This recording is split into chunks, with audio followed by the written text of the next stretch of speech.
Vice President Kamala Harris testing positive for COVID today. The White House saying she has no symptoms and has not been in close contact with President Biden, who today rolled out an ambitious new plan to expand availability to life-saving treatment for adults, Paxlovid. That antiviral medication that is supposed to work similar to Tamiflu, where you take it early on, you get the prescription, and it's been found to substantially reduce the risk of severe disease. The supply of Paxlovid was initially limited, but the White House has ordered enough pills for 20 million people in the coming months.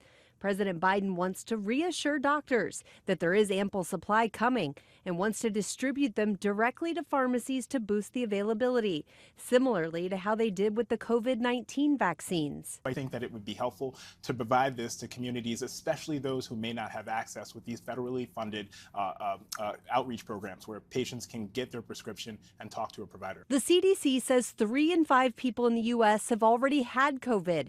75% of children and teens had evidence of prior infection, and pediatric COVID infections are climbing again, up 43% in the last 2 weeks.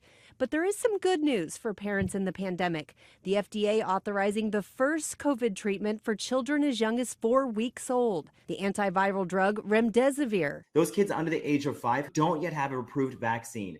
So this should be some reassurance to those parents out there who have those immunocompromised or high-risk children, knowing that there is another safe and efficacious treatment option for those kids. But for those with kids under 5 who can't be vaccinated, it is welcome news. And there is hope for a vaccine for young kids, that it could be ready as early as June.